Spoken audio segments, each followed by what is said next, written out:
Today we have a really special guest all the way from Wales.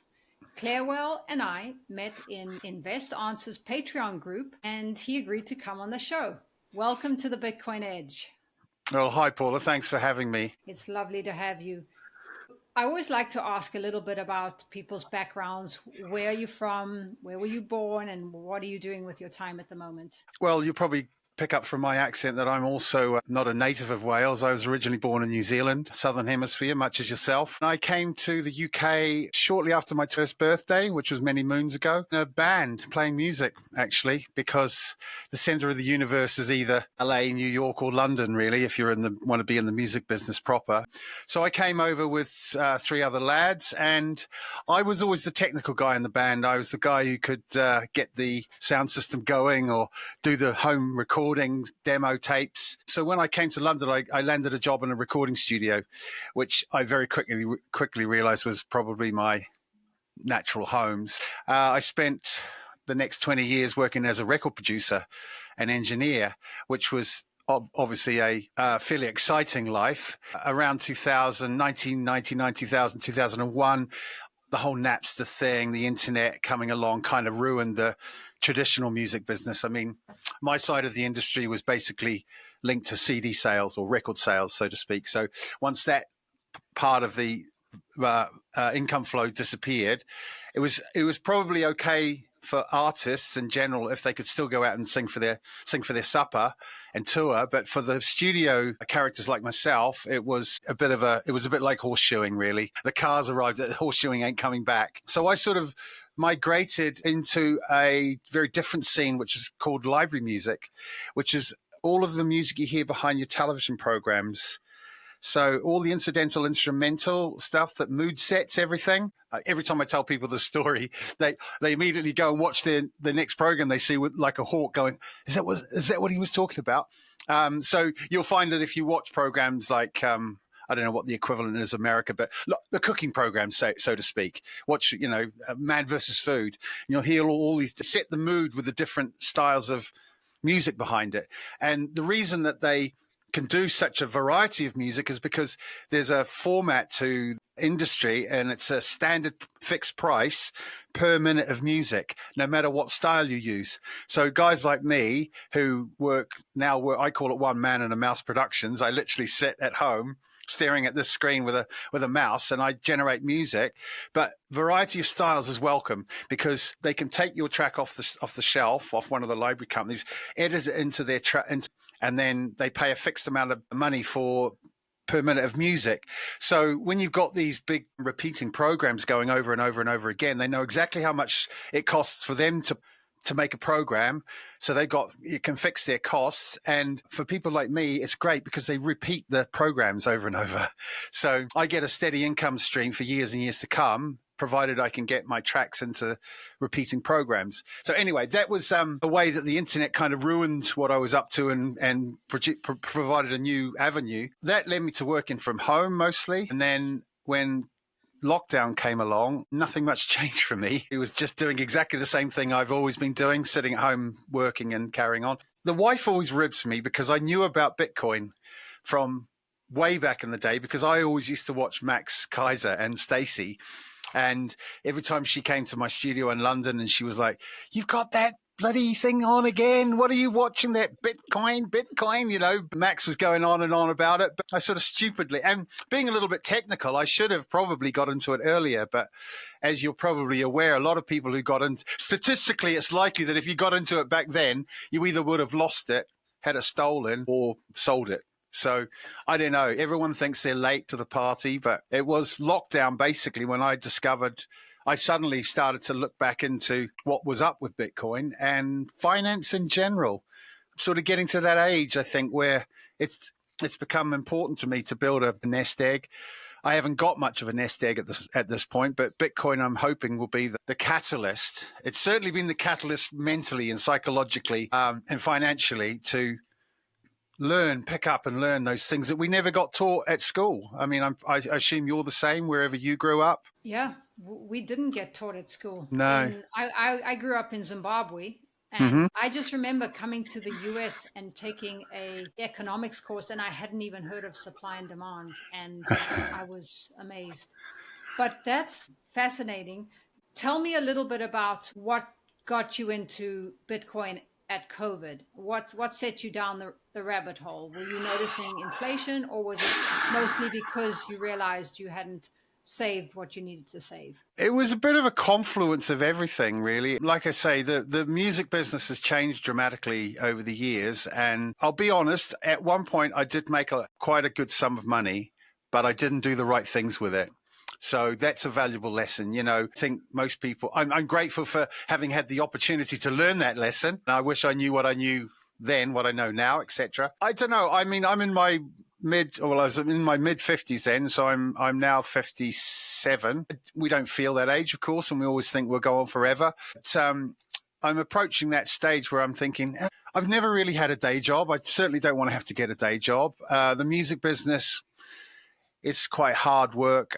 Depending on the corner of the music business you're in, it's a young man's game, and that's fine. I appreciate that. I mean, I like all the modern music, but I don't get phone calls to do the stuff you'd consider modern.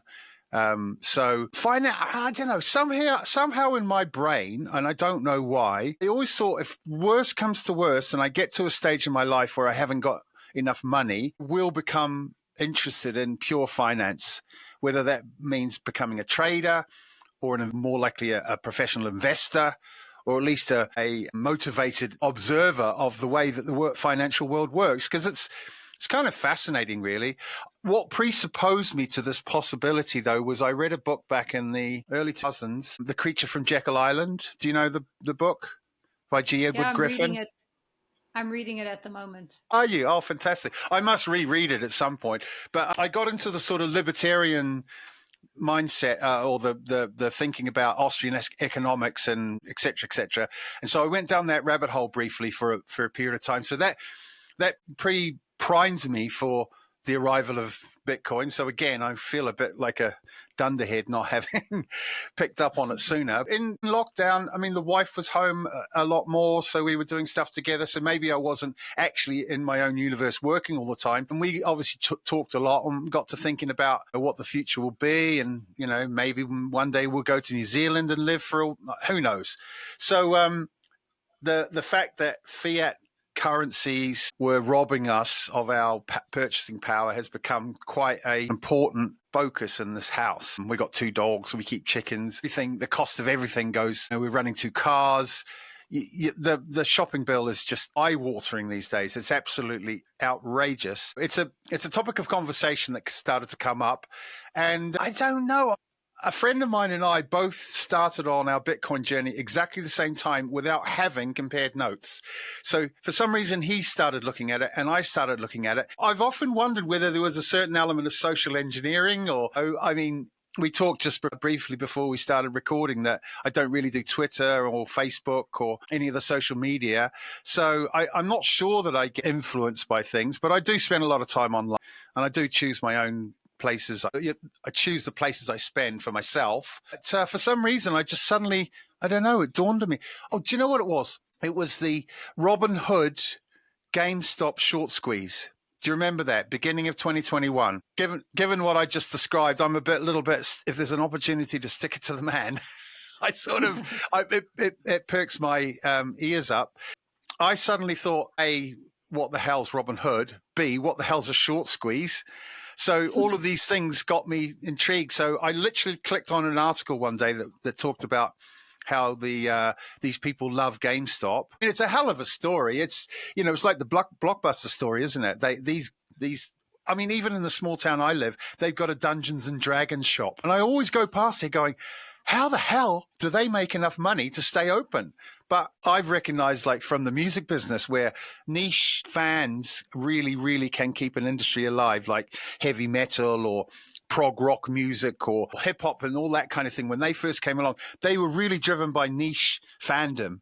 And I find that the thing, obviously, with GameStop was it was such a niche-y fan thing that they decided that they would drive the price of the stock up and wreck a whole load of short sellers in the market who didn't see it coming, as far as I can tell. So that got me, it all becomes a bit hazy then, because all of a sudden, one thing leads to another. And before you know it, I'm looking around to find a fiat on-ramp and buy some Bitcoin to start experimenting. And then, of course, you slide down the rabbit hole where you're starting to realize, wow, central banking. I mean, I always wondered when governments or countries say they're massively in debt, I'm like, well, who do they owe the money to? Is it these shadowy banks out there, mega banks, the Rothschilds, or I don't know who is it they owed the money to, but you start to realize that it's us, it's investors, it's pension funds, it's big pots of money out there, anyone with big pots of money. And then they buy the bonds of they buy bonds of the US government, and the US government, the full faith and credit, et cetera, that's a risk-free return. And you go, wow, this just sounds like, if I'd created this story as a fantasy, no one would believe that that's how it would work. But it really does, doesn't it? It really does. These countries are piling debt upon debt upon debt upon debt to pay for promises in the future that our children are going to pay for. I still have my moments of doubt whether Bitcoin, I mean, the wife keeps me honest. She's forever going, is it really a thing? Is it just magic internet money? Once you understand a bit about finance and economics, the narrative makes so much more sense, and it seems like a life raft. And I love the thought of being on the cutting edge of something for once in my life. I don't know if you've had the same thing, but you're always playing catch up with someone else's idea. Oh, I wish I'd bought Amazon back in whenever. But like a lot of these things, if you transported yourself back to that moment, would you be brave enough, bold enough, wise enough to buy Amazon stock when it was down 95%? I feel like I'm at that moment myself, deciding this could be a life-changing moment for me. I love a bit of tech. I love a bit of stick it to the man. And now I love finance. I'm a little bit obsessed with it. Possibilities, an open playing field. Hence why I think we're going to get on to talking about mining, which is one of my potential favorite areas of Bitcoin. You just, Paula, you slide down the rabbit hole, don't you? Well, I can tell you've gone down the rabbit hole. You brought up a lot of good points there. What keeps me going in the Bitcoin space is exactly what you said. When you read the book, A Creature from Jekyll Island, you see what central banking really is. And like you said, we look at our current system and it's not transparent and it's not a great money. We're all from all over the world. And if I come to Wales, I have to change my US dollars into some other currency. And yes, we can use credit cards, but there's a fee. We might not see the fee. But someone's clipping the ticket every move you make. Someone's taking a little cut. Yeah, that's right. And whereas Bitcoin would be a much better system for the whole world, based on transparency, based on an open and honest ledger, on a new protocol. So for me, there is a lot of hope there. And I agree. All of those concerns you brought up are concerns we have, but this just seems like a better way. And the more of us that use it, I interviewed Jeff Booth, and he says when we buy stocks and we buy real estate to store property, we are actually making that system stronger. So I want to make this more honest, hopeful system stronger. That's part of why I'm here. Is your wife on board with your Bitcoin? Yeah, well, she took a very brave step. I was very proud of her because she obviously watched me do that thing that I do, which is to get obsessive. Boys are obsessive about things and they go way too far down a rabbit hole. But that carries us a long way. I think in our evolutionary history, that was part of our job, was to push the boundaries, to go out and conquer a new territory or whatever, and for the good of the family or the tribe or the personal achievement, whatever. So, yeah, she watched me get into it. She was never entirely convinced. We both independently came into some family money. So that gave us an opportunity and also a juncture where we had to choose what to do. I came into my money about 2016 and I sat on it. So even then, I think 2016 would have made a massive difference to me if I'd taken the time to do what I did in 2021. But c'est la vie. So the wife decided that she had to do something. Everybody's different on their journey. On their journey.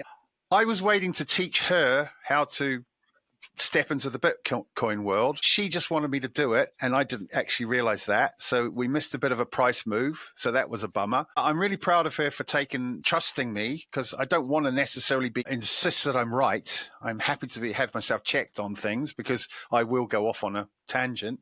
But I think eventually she came to the conclusion that, obviously, after the conversations with the melting ice cube, because once you've got a chunk of money in a bank account and you start to realize what it will and won't buy you, over a period of time, you just go, well, hang on a minute. Most people don't understand that is the definition of inflation, is the fact that your purchasing power drops. So whatever you're pricing your products in, that's not the fact that the product is getting more expensive. It's the fact that the unit that you're using to measure it in is getting weaker. Or as Larry Lepard says, you can't run an economy using a ruler that keeps on changing its size. It doesn't give you any measuring stick whatsoever. Once she saw that what we can buy this year with that money has gone down, that was my perfect opportunity to say, well, look, let's just take a chance. It's the peak of the 2021 cycle, because that's what happens. You buy it all and you write it down, or you get out and sell at a loss and curse Bitcoin for the next forever. Or if you've got the courage of your convictions, you write it all the way down and then you keep buying all the way down and all the way back up. And that's pretty much what I did.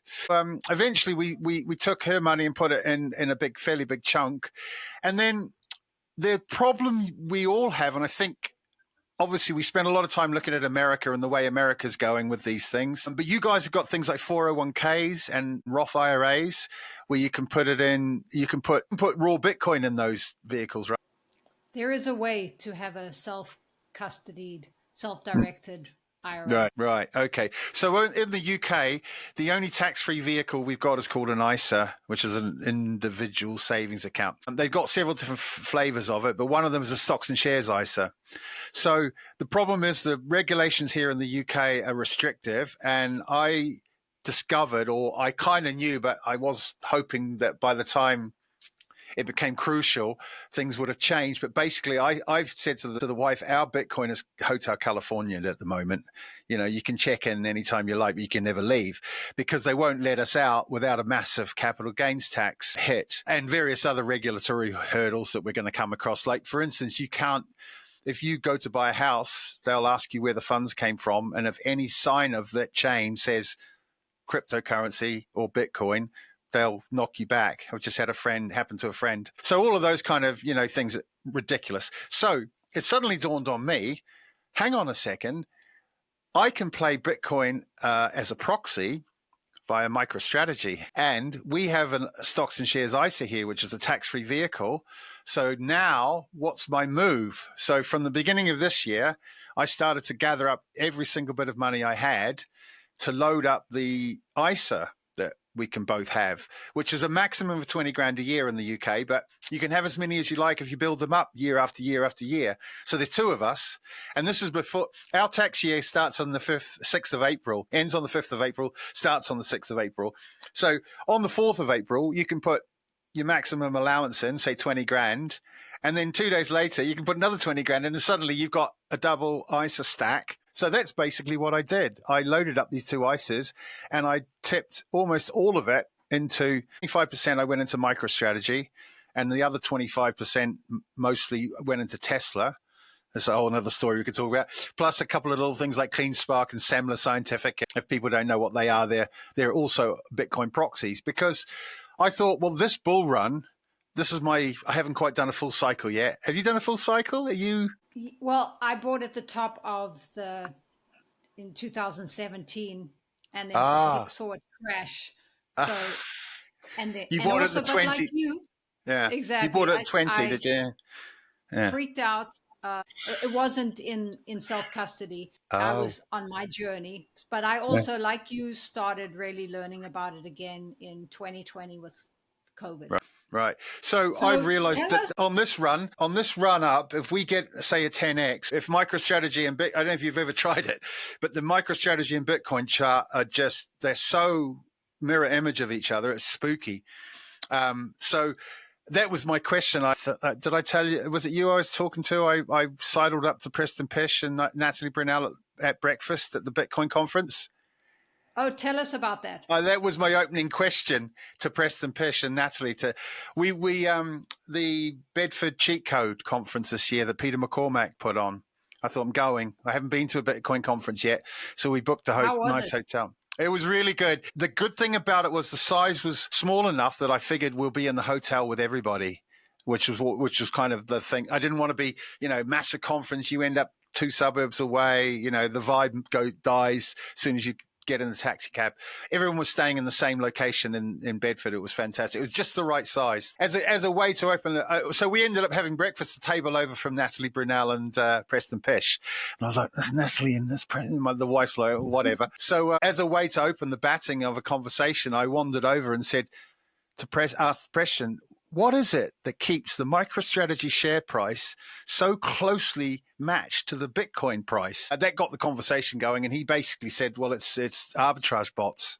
It's basically people in the market going, they're watching the Bitcoin price and they buy and sell MicroStrategy in, flashes of a second, and that keeps the price moving in lockstep with each other. So I took that to mean that my primitive strategy is probably correct, that I can use MicroStrategy as a proxy to ride the Bitcoin bull run in a tax-free wrapper, and use that as my way to extract some value from my hard-earned Bitcoin knowledge. Because I feel like coming to the end of my first 4-year cycle, I think I've earned the right to get a result from all of this hard work I've put in. Because when I first came in, I guess like you, I was like, it's just a total blur of what's going on. And you were asking me before we started recording whether or not I do just Bitcoin. And it's the classic story. I looked at the top 10 on CoinMarketCap, and just other than the stable coins, I just threw some money at every single one of them. Back then it was Polkadot, Cardano, Solana might have been around, I can't remember. A handful of other nonsense, basically, because I always think on the charts, there should be a line break. It should say Bitcoin, space, everything else, because it's not the same.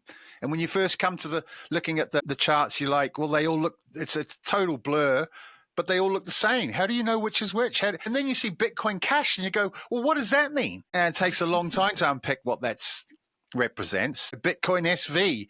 Yeah, well, hang on a minute. I just want to buy Bitcoin, don't I? That's another rabbit hole we could obviously go down. But sorry, you were going to ask me a question. Well, and that's why we go down the rabbit hole, right? Because to invest in Bitcoin, it's really important to be educated. But I wanted to ask you about mining and the UTXOs. That's a whole nother rabbit hole. What do you know about that, and what do you see? Well, so when we go on this journey, we're lulled into this kind of rallying cry for, this is banking for the unbanked, and it's going to take over the financial world with honest money and yada yada yada, and we've got 8 billion people to onboard and all that. The way I understand it is, even up about a week after the white paper or Satoshi started to mine Bitcoin, and Hal Finney joined in, I believe on the Bitcoin Talk forum, Hal Finney immediately pointed out, hang on a minute, there's a problem with scaling. We're not going to get 8 billion users onto this platform because, well, going back to what we just said, how the hell did something like Bitcoin Cash and Bitcoin SV turn up? Well, there was a fight, as you probably know, but some of the listeners wouldn't, back in 2017, called the Block Size Wars. And that's what this is all about. The fact that we can't scale Bitcoin on the base layer, to 8 billion people. There has to be a layer 2 and probably layer 3 and more. That is not something you get the sense of when you first get exposed to Bitcoin promotion, shall we say, or the Bitcoin philosophy or the ethos. So in a way, it's all tied up with what's called the UTXO set, which is basically the unspent output of the Bitcoin transactions that go on the network. The way I see it, and other people have described it, so it's not original to me, but if you imagine coin denominations or currency denominations in your wallet or your purse, so you've got a £10 note, a £5 note, a £2 note, £1, however the denominations break up in your currency. And so when you go to spend, say, 20 quid, and you haven't got a 20 quid note, you've got to add a 10 and 2 5s, or a 10 and a 2 and a 2 and a 1. So you've got to actually combine the smaller denominations to make the one payment amount. And that's what UTXO sets are. They're the change from a transaction that turn into a denomination inside your wallet. Now, what happens is they can be arbitrarily small. And we have a problem in the future whereby block space to mine, the Bitcoin transactions are put into a block every 10 minutes. Anyone who hasn't done their Bitcoin homework will have to go back and unpick what I'm saying here. But you and I both know how it works. The miners discover the nonce, the number for the header on the block, which says they've won the lottery. It's only a lottery. It's not a complicated mathematics. A lot of people say, these computers are doing a complicated mathematical equation. No, they're not. They're literally just picking numbers at random until they get the right one. And the more numbers they pick, the more lottery tickets they buy, the better the chance they've got of winning the lottery. So that's all they do. And then every 10 minutes, they throw all that work in the bin. But this is where the proof of work concept gets baked in to the cost of producing that block. Most of the energy is thrown away that's used, but if it wasn't there, the competition wouldn't be on, and the security wouldn't be the same. So anyway, blah, blah, blah. So we get the block, all the transactions are processed, all our nodes are responsible for checking that that the block's being constructed correctly. I don't know if do you run a node at home? I don't yet. No, okay. All the people running nodes, it's like a spider's web layout. So the nodes that are connected to the miner who produces the block are the first to get that block and to check it. And if they find a problem with the block, they just reject it outright straight away. But if they think it's okay, they propagate it to the next nodes that they're connected to. So when I look at my node, I can have like 35 odd other nodes that are all connected to me. And so we distribute it to each other. So it won't go very far out into the network if the miner has constructed an invalid block. So that's how the consensus works. And anybody who throws the block away, their copy of the blockchain doesn't include that block. That means that block's been rejected, and that's where the whole idea of the longest chain, like if you fell into a deep sleep and woke up in 5 years and said, what's the state of the Bitcoin chain? Your only marker is to go, what's the longest chain? The longest chain that's got credibility, credentials. It means there's no rejected blocks, and it's the tip of what they call the tip of the chain. So basically, the blockchain is super clean. But the problem is that the transactions inside the block, there's a limited space inside the block. And when the miners see what's in the mempool, which is like all of the transactions that are all queuing up. Have you ever seen some of those blockchain visualizers where they've got like buses and little people getting on the bus? It's fascinating. Well, that website, mempool, it's not mempool.com, but that has mempool.space. Yeah, yes, yeah. That's the sort of austere conservative version of it. There's one I'll send you a link for. It's hilarious. It's hilarious to watch. It's real data, but it's basically a bunch of running up the screen as these depictions of buses, and there's all these little creatures or characters all running towards the bus. And if you hover over each one with the mouse, it'll show you their transaction that they've submitted to the chain, and they're all waiting to get on the buses, which are the blocks. Now, it's up to the miners to choose the best construction of a block to maximize the fees so that they can extract the maximum value from constructing the block. And of course, it's costing them for the energy to make the block. So that's how they choose what goes into the block. So sometimes if you don't pay a lot of fee, then you won't get into a block for some time. In fact, some transactions end up orphaned, stuck. They'll never get in a block because going back to the top of our conversation, sorry, it's a long-winded way. This is what the issue is. We've got limited block space, and it's going to cost more and more and more to guarantee that you get your transaction into the next block. But if your UTXO, which is your little £5 note in your purse, if it costs you 50 quid to get that 5 quid, to spend that 5 quid, you've lost the 5 quid effectively. It's stuck forever. It'll never get spent because it won't be worth anybody's time or energy. That is the issue we've got with the UTXO set. So as Peter McCormack has been investigating on his show quite regularly, is it possible for everybody in the world to be self-sovereign on the Bitcoin network base layer? And I think the answer is no. So I think the picture that we're painting in people's minds with Bitcoin is slightly disingenuous. I'm not sure it's intentionally disingenuous, but I think it's a little bit misleading, shall we say. So we've got a problem at the base layer. I mean, I think the base layer is solid. There's other issues with centralized mining pools and what have you, but that's another discussion. But I think purely in terms of, can everybody own a UTXO? Can everyone have a fiver out of the Bitcoin pot?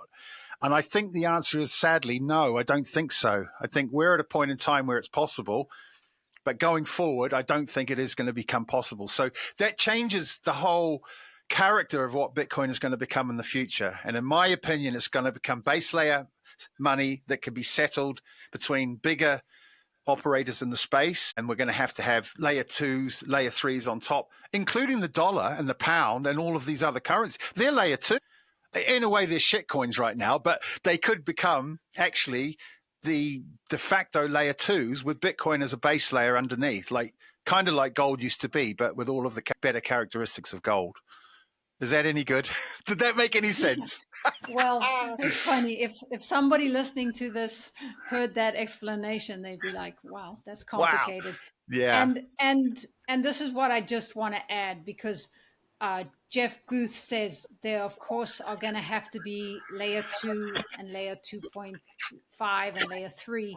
And that basically the Lightning Network is an example of a layer 2, and Fedi is an example of the next layer. And I'm not going to get into that because this is more of a beginner type channel.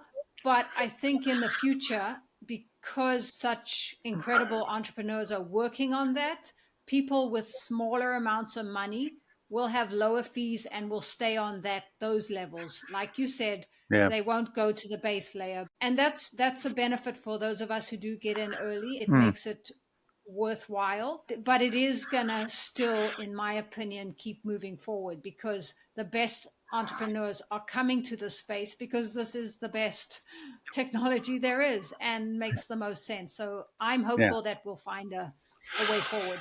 Look, my hope is, I'll be honest, my hope is that it becomes base layer money, it becomes valuable, it becomes collateral. Actually, that's the word to use. It's going to become important collateral at the base layer of the financial system.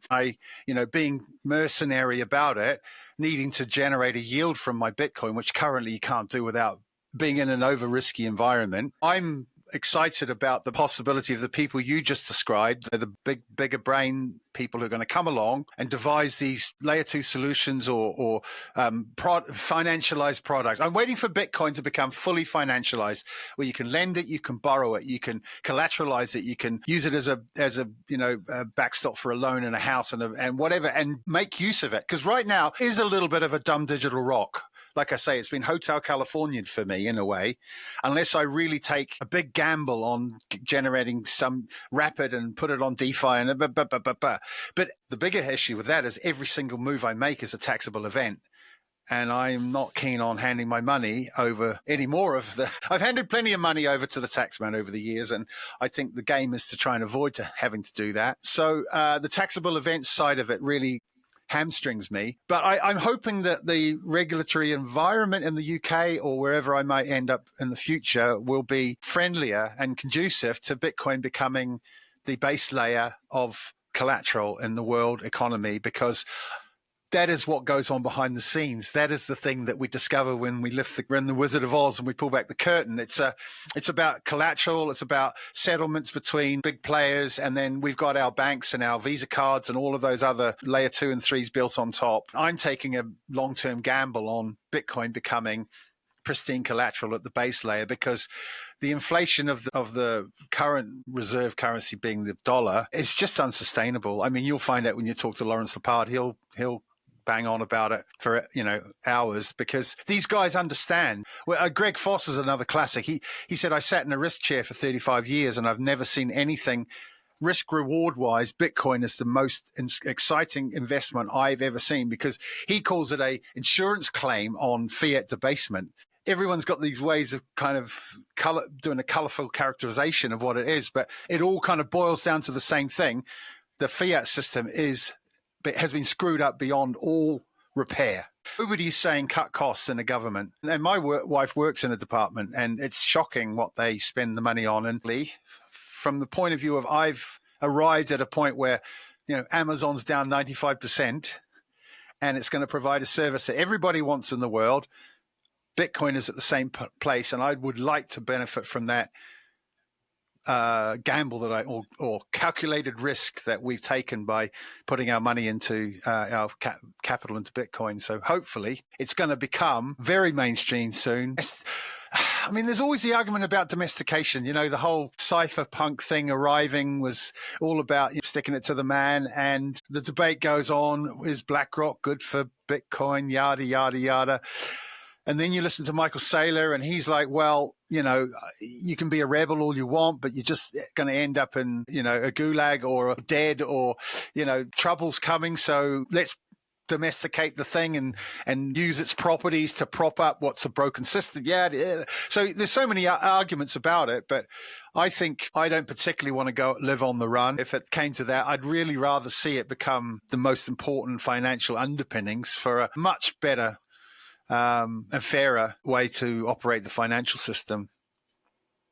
Ta-da! And for that to happen, it would have to become a money, and it would have to be practical for all of us. But even if it doesn't right now, like you mentioned, your tax consequences, as long as it continues to do well, you could probably go somewhere else in the world. And that comes towards the end of our questions. What does freedom mean to you? Yeah, I think I live a very, very privileged version of freedom. I know it's first world problems, invariably, that we spend our time concerned with. I have a friend who lives in Monaco, right?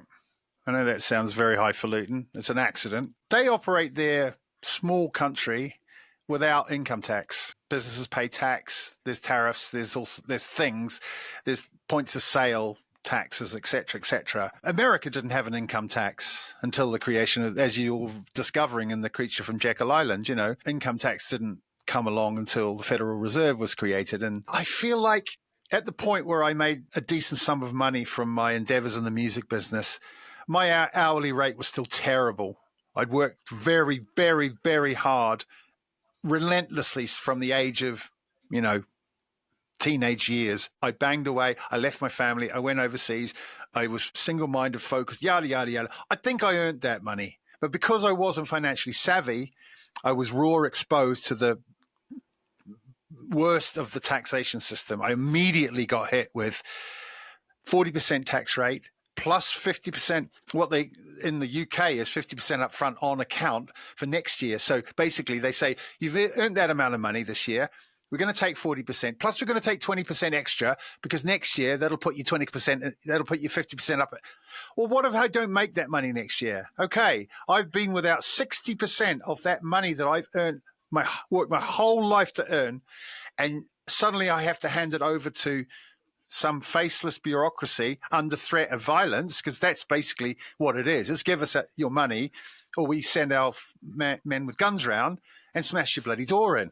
And I found that to be incredibly distasteful. And I've often said, I feel like it's our natural born instinct to be left politically. I mean, I'm socially liberal. I'm quite touchy feely. I'm there, but for the grace of God, go I, and all that. I save the spiders, and Lord knows we've got a lot of spiders in the house. We live in the country. Financially and in terms of freedom, I think as you get older, and especially if you become an entrepreneur or run your own business, you drift to the right and you drift away from those socialist tendencies. Everyone should be happy and free, and everyone should be fair. You know, that just doesn't even work at the family level. Not all the children are. You try and be fair, but it's so hard because very quickly they become entrepreneurial in their own way. You know, they snatch an extra biscuit or whatever. That, you know what I mean? It's like it's a drive within human instinct that has carried us a long, long way. And I think that instinct is built into us. I consider freedom to not be taken advantage of because of my hard work and endeavor on behalf of a faceless majority of people that I will never be able to interact with, other than somebody will take all my money off me and give it to somebody else who didn't earn it. I know that's harsh, perhaps, but I feel like I would like to be freer from government intrusion, and I'd like to keep what I've earned. That's really the thing I'm most obsessed about. So I don't know if that's a description of freedom or whether that's just a description of being self-interested, rationally self-interested, shall we say. It's a libertarian phrase. Do you think we should have some taxes, like some pay for the roads, or do you think all of that should be privatized? Have you ever been to France? Have you driven down their private roads? Not lately. Oh my God. The friend of mine who lives in Monaco, we sometimes used to drive the children, when the children's school holidays was on, we'd drive from London to Monaco to take all the stuff for the summer holidays, which was just a great fun ride for 3 days. I've never seen such beautifully well-maintained roads. I've never seen anything like it. They cannot afford to upset their customers. So there's no potholes on the road. Everything is perfect as it can be. I mean, I don't know that translates wholeheartedly to the entire world and everything about human endeavor that we take on. But it's certainly an inspiring possibility that people who have a vested interest in the quality of the product that they're offering, and that goes for anything that we buy and sell in the world. Show me the incentive, I'll show you the outcome. The incentives of these huge, great government operations I'm not sure they intentionally get corrupted or lost, but they just, by nature of the size of these enterprises, it just washes out. All responsibility washes out in these massive organizations. It's the guy my friend of mine digs the roads. He loves to dig the roads. Great. Valuable service. But boy, does he like to moan about the higher ups and the higher ups and the next one up. And the whole chain of responsibility is just totally flooded with indifference and non-accountability because it doesn't belong to them. So I don't know. I think the privatization thing, it engenders passion and responsibility for the product that you're delivering to other people, because otherwise you fall at the wayside, unfortunately. That is nature red in tooth and claw. That's the way, unfortunately. And we can try and smooth all of that out. Social structures and all what have you. Okay, great. I accept that. But there's a point where you just cannot protect everybody from the raw facts of the way the world or the universe or physics works. So I don't know. I talk about this a lot with friends, and I often appreciate their viewpoint on it because we need to keep checking ourselves for privilege or for bad ideas. I just, like I say, as I've got older, I've drifted further and further towards self-dependency. So freedom to me would be to have a lot less interference. I just don't want I don't want the overhead. The overhead of accounting to the government and their demands is just a massive waste of my time. It takes so much energy and effort. It's counterproductive to me. So there you go. There's the rebel. I love it. I love Good. it. You gave us so much to think about, Clearwell. And I also love that you don't kill spiders. I grew up in Africa, and we even didn't kill cobras. We took everything outside. I just think everything on Earth is here for a reason, and we need to respect it. And it drives me crazy when people kill everything. I mean, we're sharing this Earth together. They're just trying to get a meal. They're just, that is, like I say, that is nature red in tooth and claw. I've on my journey through, I banged away, like I said, at my profession for a long time. I got to a point where I had enough money in my pocket and needed to chill out. And so I got back to reading, and I got back to the thing I actually, my first love was physics. And I missed the opportunity to go to university and study physics because I joined a band. I started to read again and to pick up on all the things. And so things like read all of Richard Dawkins' books. I don't know if you've read Richard Dawkins' books. Do you know who Richard Dawkins is? No. The Selfish Gene was his first book in the 70s. No? Okay. He's a famous British scientist. You read his books, it makes you feel smart. It makes you feel like you could, the next conversation you have with someone, you're going to sound like you're an intellectual because he writes so beautifully. But he was one of they're always pushing the boundaries of the discoveries. That's what science is all about. And Darwin's theory of evolution by natural selection has been put to the test over and over and over again. And there's a state of the art with these things. They're not ossified back in the old days. They're not fixed in stone any more than physics, science, or chemistry, biology. Any of these things are. And so I took the opportunity when I had the time to not have to go and work a day job. And the internet was starting to find its feet. So, finding information was getting easier and easier. And I took the opportunity to try and understand exactly what was going on in the world, including everything from physics to biology to state of the art of the knowledge, basically. Like you literally could go online and watch a lecture from Oxford University that happened last week that you would have had to pay. You probably wouldn't even have been able to pay to get on those courses back in the day. You had to be at a certain level academically. You have to have the right connections, yada, yada. So there's no excuse for people to say, I really don't, there's nothing interesting out there, or I don't understand, I don't believe that. Well, okay, if you don't believe it, go and check out what the facts are on the, check both sides of the argument. And I just think that the internet is such a fantastic thing, and the world is so amazing, and we're lucky to live at a time like this. And it's a travesty if people don't take that opportunity to be able to figure out exactly what they want to know, what they want to do, what they want to understand, what they want to learn. There's just no barrier to it anymore. And I just think it's everyone owes it to themselves, especially if we're in the first world. We're lucky, we're privileged, we're one of the tiny minority of humans who have ever lived that live such a privileged life. So I just don't want to waste it. I really don't want to waste it. Well, that just reminds me to end on a Bitcoin note.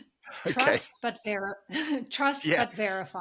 Yeah, there you go. Thank you so much for joining us today. It gave me a reminder how deep this rabbit hole is, and that we're all just learning together, and I really appreciate it. Good. Well, thanks for inviting me, Paula. I really enjoyed it, and hopefully we'll do it again soon. Absolutely. Great. Thanks, Clearwell. Thanks.